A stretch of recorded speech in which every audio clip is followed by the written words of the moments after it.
Assim, tá, mas qual a praticidade dessa nanotecnologia para uma pessoa normal, assim? Em que a sociedade é beneficiada com essa tecnologia? Porque olhando assim, parece assim, tá, legal. Colocou a Bíblia ali, mas nem com óculos lindo como o do bonitão, assim, né? Não consegue Não ver. consegue ler. Qual a função prática disso Aham. na sociedade? O que essa Sim, tecnologia fala sim, assim, sim. tá, imprimir uma Bíblia não é chip, né? Aham. No quadradinho ali. O que isso beneficia a nós? A propósito, o óculos dele parece aquele do Iron Man, né? Você Ah, vê? é. Do Homem de Ferro. Homem de Ferro. Enquanto, Na verdade, enquanto ele tá falando com a gente, deve estar lá, Na, ver- correndo um monte de na coisa. verdade, é o do Homem de Ferro que parece com o dele. Verdade. Ok. Ele me contrário. copiou. Oh, desculpa aí, Exatamente. gente. Eu sou novo aqui, eu não tô sabendo. Então, mas para responder essa pergunta, ô Rodrigo, eu ouvi uma história, tá? Eu não sei se é verdade, mas eu vou contar, vou vender pelo mesmo preço que eu comprei. O Faraday, que foi um químico muito famoso, ou físico, não sei, mas o Faraday, tá? Ele foi o sujeito que descobriu ou trabalhou com eletromagnetismo. Isso há muito tempo atrás, tá? Então, o que ele descobriu? Ele descobriu se você passasse corrente numa bobina, você tinha um campo elétrico. E o inverso, né? Se você movimentasse o campo elétrico perto de uma bobina, você gerava energia elétrica. Ok. E aí ele foi apresentar esse resultado na Royal Society, lá na Sociedade De Londres. sei lá. E aí demonstrou, tal, não sei o quê. E os caras fizeram uma pergunta para ele parecida com a sua. Ok, Faraday, para que serve isso? Qual a utilidade disso? Hoje, você, o Vilela, a gente sabe que todas as luzes que estão acesas aqui é energia elétrica que está sendo gerada num gerador que utiliza exatamente esse princípio, tá? Mas a resposta dele foi a seguinte: para que serve uma criança, um bebê? É. Não serve para nada, tá? Chora, né? Se você não alimentar, vai morrer, porque precisa totalmente, depende totalmente de você. Chora, come, suja a fralda. Exatamente. Mas ninguém sabe o que vai sair dessa criança. E foi exatamente essa a resposta dele. Que ele sabia, né, que ele tinha esbarrado ou descoberto algo assim tremendo. Mas naquele momento, as pessoas ainda não sabiam o que fazer com aquilo. Onde que eu quero chegar com a minha resposta? Hoje, agora, o que você, o Vilela, né, a gente está vendo aqui é um chip, tá? É um pedacinho de vidro que tem todo esse texto escrito. Eu posso fazer aqui um chaveiro, tá? Eu posso fazer aqui uma bijuteria, eu posso colocar isso numa obra de arte. Isso é o que eu consigo ver agora. Essa aqui é uma criança, tá? Que está aparecendo agora. Mas eu sinto dentro de mim que, na verdade, tem algo aqui muito grande. Que a gente não sabe no que isso pode desenrolar. Um exemplo que eu posso dar para você, eu até te pergunto, né? Ok, as pessoas, vamos supor, uma pessoa que é crente morre, tá? Por que ela não é enterrada com a Bíblia? Por que não se põe uma Bíblia lá no caixão? Vamos supor, a pessoa... Segurando. Ela viveu pela Bíblia, né? A Bíblia fez parte da vida dela todos os dias. Eu acho que não se faz isso porque se sabe que em poucos dias vai tudo deteriorar, né? Mas vamos falar assim, esse chip abre a possibilidade de se colocar uma lembrança, né, da palavra de Deus nas mãos de quem faleceu. E aí vem um sujeito chamado Rodrigo. E vai escavar? Daqui 1000 anos, daqui 2000 anos, tá? Ele abre lá uma tumba. O que ele vai achar, Rodrigo? O Rodrigo, né, de agora, Sim. né? Nada, né? Ele não vai achar nada. Tudo que é orgânico já foi. A madeira do caixão foi. Tudo, até osso, acho que depois de 2000 anos já era, né? Até antes, dependendo do clima. Ok. O vidro e o cromo, não. Vai estar lá. E aí alguém fala assim, aham, aqui esteve alguém que acreditava na palavra de Deus. E talvez, eu não sei o que vai acontecer daqui 2000 anos. Nem eu, nem você, ninguém sabe. Pode ser que a palavra de Deus tenha desaparecido. Pode ser que os livros, como você mesmo estava falando, né? Talvez eles foram passando de papel para nuvem. Aquele filme lá, o livro de Eli. O livro de Eli, exatamente. Né? Talvez haja uma falta, né? E aí a importância de se preservar isso, ter um meio, né? Uma mídia. Ou às vezes também, assim, é engraçado, ele estava falando que eu estava lembrando. O bom quando a esposa da gente lê um livro é que você acaba lendo um livro a mais sem precisar ler. Que ela vai lendo e ela vai entusiasmada contando, olha, nesse capítulo aqui tem isso é ótimo. E aí depois você pode até citar como se você tivesse lido o livro, mas na verdade foi a Laura que leu. Ela está lendo um livro, inclusive é de um israelense, que é do desenvolvedor do Waze. Ah, ok. Eu esqueci o nome dele aqui agora. Eu até sabia, eu conheço, mas não lembro o nome. É um livro fantástico, eu vou lembrar o nome dele daqui a pouquinho. Ele que desenvolveu o Waze, que você sabe que muita coisa é tecnologia israelense. O tomate cereja que você come na sua casa aí, tecnologia israelense. O Waze israelense. Muitos processadores da Intel vêm também de tecnologia israelense. Muita coisa. Israel não tem petróleo, Israel não tem tantas reservas naturais, minerais como o Brasil, mas tem muita tecnologia. Israel é exportador de tecnologia. Sim. E ele estava conversando justamente sobre essa questão, igual você falou do Faraday, hein? De uma pessoa que vê o agora e o vê o depois. E geralmente é bom aquele empreendedor, aquele que consegue, num jogo de xadrez, estar 2 passos à frente do outro. Ou 10, né? Ou 10. E ele estava contando ali que quando ele estava desenvolvendo o Waze, ele tinha o mapa da América do Sul. E ele queria o mapa dos Estados Unidos e da Europa para poder aperfeiçoar, para atualizar em tempo real. Mas ele precisava fazer uma barganha, porque quem já tinha isso mapeado e ia facilitar o trabalho dele eram os donos do Garmin, da TomTom, que eram os GPS. Que eram os concorrentes. Que eram concorrentes. Aí ele propôs uma parceria, e foi mais de uma vez. Ele propôs, olha, vamos fazer uma parceria. Eu cedo para vocês os mapas da América Latina e vocês me cedem o mapa da Europa e dos Estados Unidos. A gente faz uma parceria, trabalhamos juntos e vamos... pra quê? E diz que os caras desdenharam. Pra que vamos querer mapa da América Latina? Lá é terra de índio. Menosprezaram ainda. Pra quê? E de fato eu lembro, quando eu fui aos Estados Unidos, que eu comprei o meu primeiro Garmin, a gente, eu não sei se você lembra dessa época que chegou a ter GPS, a gente comprava lá nos Estados Unidos, mas depois tinha que trazer pro Brasil. Colocar mapa? E colocar o mapa. Você tinha que pagar alguém para arrumar um mapa para colocar. E sempre tinha aquele que baixava o mapa e não funcionava direito, porque ele não estava preocupado em ter os de lá, né? E o camarada não deixou, 1 vez, 2, 3 e tal. Até que um dia, o desenvolvedor do Waze falou assim, olha, é melhor você aceitar minha proposta, porque senão o seu sistema tá fadado a falir. Porque daqui a pouco, tudo isso vai estar de graça. Tudo está de graça. Não vai ter mais espaço para o GPS. Aí o sujeito falou com ele, não, eu sei que minha empresa, o CEO falou, tá fadada a falir, mas não sou eu que quero contribuir com isso. Então não vou te dar. Tudo bem. Só que nessa, o sujeito perdeu a chance de fazer uma parceria com o Waze. Exatamente. O Waze depois... Então ele mesmo desenvolveu o mapa, que os caras não quiseram dar, vendeu o Waze por 1 bilhão e tanto, e isso tem uma característica aí que eu não sei dizer qualquer empresa que é vendida por mais de $1 bilhão, ela tem como se fosse uma estrela ali, um Oscar do business, né?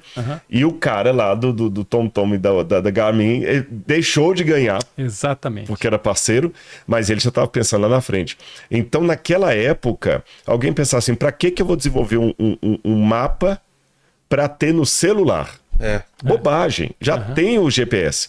Então, de repente, uma tecnologia desse, hoje um leigo vai olhar e falar assim, é apenas uma curiosidade, um souvenir, uma bíblia ali no... né? Mas só que tem muita coisa adiante que pode ser usada. Exatamente. Uma coisa que eu pego aqui, Vilela e Shimon, você falou aí da Bíblia, e é muita coincidência para ser só coincidência.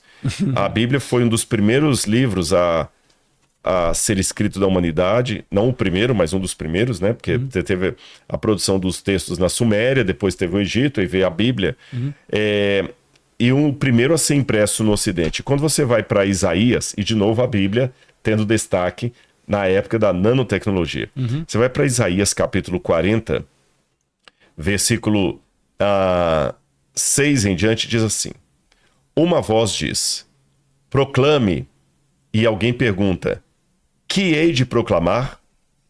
Toda a humanidade é erva, e toda a sua glória é como a flor do campo. A erva cai, a erva seca, as flores caem, soprando nelas o hálito do Senhor.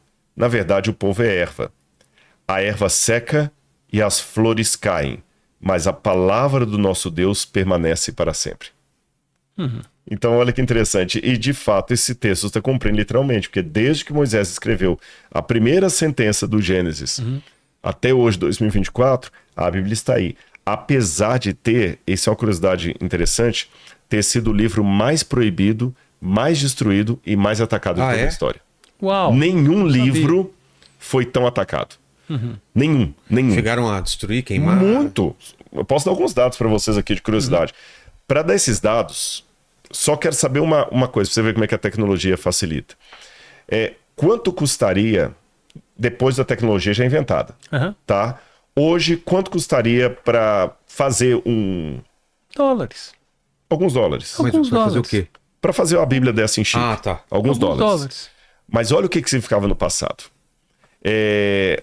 Uma folha de papel, você falou do papiro, uma folha de papiro, na época do Novo Testamento, que a gente chama de Segundo Templo lá, seria de 2 a 4 denários. Uau! Isso estou falando de 2 a 4 dias de trabalho braçal. Por uma folha de papiro. Uma folha do papel. Isso. Uau! Então você calcula quanto ficaria 10 folhas. Quanto ficariam 10 folhas, 20 folhas, 30 folhas. Uau. E tudo escrito à mão. Some a isso o preço da tinta, que a tinta era feita da fuligenzinha da lamparina, junto com outros elementos, inclusive urina, para ajudar a fixar. Era todo um trabalho. Um tantinho de tinta assim também custava cerca de 40 denários. Uau. Um tanto de tinta assim. Uau. 40 denários. Então a produção de um livro era uma coisa absurdamente cara. Isso sem contar 2 elementos. Letra A, o tempo que se gastava. Sim. Porque hoje, para você imprimir a Bíblia num pedacinho daquele ali... Pega de novo lá, deixa eu ver aqui. Quanto tempo... Você já tem a tecnologia, tá? Eu não estou colocando o preço da tecnologia. Você tem a tecnologia e tem a matéria-prima.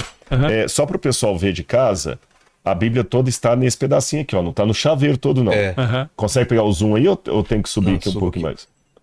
Olha, aponta com o dedo onde é que estaria a Bíblia aí, ó. Aqui, ó. Nesse Só esse pedacinho aqui, esse quadradinho aqui. Se você tem esse quadradinho, quanto tempo você gasta para imprimir a Bíblia de Gênesis a Apocalipse nesse No quadradinho? quadradinho é coisa de minutos. Minutos. Para produzir uma Bíblia inteira, era coisa de meses E eu vou te falar de um escriba. Meses. E deixa-me só acrescentar uma coisa para você ver. Meses para escrever um livro comum como a Ilíada de Homero. Só que a Bíblia tinha um diferencial que os cristãos herdaram dos judeus, que por ser um texto sagrado, ele não podia ir copiando tudo. Toda vez que aparecia o nome... Primeiro ele tinha que ter todo um ritual para escrever a Torá. Tinha que ser um tipo de papiro ou pergaminho. A Torá geralmente era feita em... Tinha algumas Torás em papiro, mas a maioria era em pergaminho. Tinha que ser um pergaminho kasher. E além disso, quando ele estava escrevendo ali, toda vez que aparecia o nome de Deus, ele tinha que saltar, medir o tamanho ali para caber o nome de Deus, continuar escrevendo, e depois disso, ele tinha que se banhar, trocar as vestes, colocar vestes especiais, trocar a tinta e escrever o nome de Deus em cada um daqueles pedacinhos de uma maneira especial. Ou seja, escrever a Bíblia era mais demorado do que escrever a Ilíada de Homero, porque você tinha que ter todo um cuidado para não errar. Ele contava as letras para ver se não estava faltando nada. Isso tornava ainda mais longa a cópia de uma Bíblia. Aí você fala uma coisa... Sim, até hoje, se você quiser comprar um rolo da Torá, esse trabalho é feito. Soferim, né? São os Sofer Stam. Aham. E, soferim é o plural. Sim. e o que acontece? Hoje em dia, toda sinagoga tem que ter um rolo da Torá. Como é que esse rolo? Esse rolo é de pergaminho, ele ainda é escrito da maneira tradicional e leva um ano. Agora imagina. Para um você ano. escrever. É o trabalho de um escritor, né? Que ele a profissão dele, a vida dele. Então, demora um ano para ele escrever todo o Sefer, todo o livro, né? E custa o trabalho de um ano dessa pessoa. Agora é raciocínio. E são pouquíssimos especialistas nisso. Agora, no passado, imagina então o trabalho que dava para produzir uma cópia da Bíblia. 2 cópias. Agora eu vou dar números para você. Na época de Diocleciano, primeiro que a Bíblia já foi destruída várias vezes. Quando Jerusalém foi destruída pelos romanos, certamente muitas cópias da Torá foram destruídas nas sinagogas de Jerusalém. Quando os romanos saíram arrasando toda a região dos judeus ali, a Galileia, a Pérea, vou colocar a Samaria mais ou menos, porque a Samaria também tinha o texto dele samaritano, a Judeia, talvez milhares de cópias da Bíblia foram queimados, destruídos. Depois, na época de Bar Kokhba, na época de Adriano, novamente os judeus foram perseguidos e muitas, não se sabe o número, mas eu estou falando na ordem de milhares de cópias da Torá foram destruídas. Quando o cristianismo começa também a divulgar, na época de Diocleciano, calcula-se que pelo menos 50 mil cópias da Bíblia também foram destruídas. Some-se aí também, depois da época de Constantino, quando a igreja cristã tinha uma hegemonia, a Bíblia também era proibida e muitas vezes foram queimadas, Bíblias foram destruídas. O próprio Constantino mandou escrever 50 cópias da Bíblia para tentar repor um pouco as tantas que Diocleciano havia destruído. E uma dessas cópias da Bíblia que o Constantino mandou refazer é a que está no Museu do Vaticano hoje. Cópia à mão. A cópia à mão do 4º século. E ao longo da história, muitas outras foram destruídas. Aí se eu pegar também todas as épocas em que houveram as cruzadas, quando a biblioteca de Alexandria foi destruída, muitas cópias da Bíblia e tudo mais, era proibido ter a Bíblia em casa. O sínodo de Toulouse proibia qualquer um de ter a Bíblia dentro de casa. Algumas traduções da Bíblia foram destruídas. Ou seja, foi o livro mais atacado. Você não tem isso em relação à Ilíada de Homero, você não tem isso em relação às guerras gaulesas de Júlio César, você não tem isso em relação à tetralogia, ou à Ética Nicômaco de Aristóteles, ou os diálogos de Platão. Nenhum livro teve tantos senões e tantos ataques. Agora, olha o curioso. Quando eu trabalho com manuscritos antigos, o livro mais bem documentado, se eu excluir a Bíblia, é a Ilíada de Homero. Nós temos aproximadamente 1.600 cópias da Ilíada de Homero. Bastante. Até. Bastante. Só que a cópia mais antiga da Ilíada de Homero está mais de 1000 anos depois do original de Homero. Tá. Então, veja bem, eu tenho 1.600 cópias manuscritas antes da invenção de Gutenberg, e dessas 1.600, a mais antiga data de 1000 anos depois de Homero. Tudo bem, vamos mais adiante. Em segundo lugar no ranking, depois da Ilíada, não tem nenhum livro que tem mais de 200 cópias. Você pegar, por exemplo, as Guerras de Júlio César, tem 8 cópias, 15 cópias, 40 cópias, 100 e poucas cópias, 70 cópias, 20 cópias. Pouquíssimos têm mais de 100 cópias. Olha que interessante. E a Ilíada é a campeã com 1.600. Agora, sabe a Bíblia? Só do Novo Testamento, há mais de 5.800 cópias manuscritas. Se eu juntar as cópias do Antigo Testamento, feitas pelos judeus, e as versões primitivas ali do siríaco, latim e tudo mais, são mais de 42.000 cópias ou 42.000 manuscritos da Bíblia. Então isso aqui gera um paradoxo muito curioso, que eu levo adiante aqui para quem é cético me dá uma resposta disso. Como é que o livro mais odiado e mais destruído é justamente o que detém a maior quantidade de cópias? Aham. Sendo que fazer uma cópia não era como na situação dele, de colocar lá em alguns minutos está uma cópia pronta. Exatamente. Estou falando de 1 ano ou mais de 1 ano de trabalho, que falou 1 ano que hoje faz, os soferim fazem hoje, mas hoje, assim, o escriba rabínico que está lá para copiar a Torá, ele está num ambiente controlado, ele está recebendo por aquilo, ele está ali tranquilo naquele lugar, ninguém o perturba, a criança não vai lá bater na porta, não tem celular, não tem nada. Nessa época em que a Bíblia era proibida, fazer essas cópias Não era era um ideal. trabalho assim, de vez em quando escondido, com medo do vizinho pegar. Por exemplo, na época da União Soviética, em que a Bíblia era proibida praticamente ali, tem até o contrabandista de Deus, que era o sujeito que contrabandeava sim. Bíblias para a chamada cortina de ferro. Nós temos lá no nosso museu alguns livros antigos de Bíblia que eles estão datilografados em papel seda, mais fino do que isso aqui, ó. Uau. E a história desses livros é o seguinte: o sujeito tinha que colocar um pano na cabeça e sobre a máquina, ligar uma lanterna, mas para que o vizinho não veja a lanterna acesa, e colocar aquele pano e datilografar assim, devagarzinho, para não fazer muito barulho para os vizinhos não ouvirem. E ali ele copiava páginas da Bíblia para poder guardar e mandar para as igrejas. E assim a Bíblia era contrabandeada e copiada na época da cortina de ferro da União Soviética. Uau.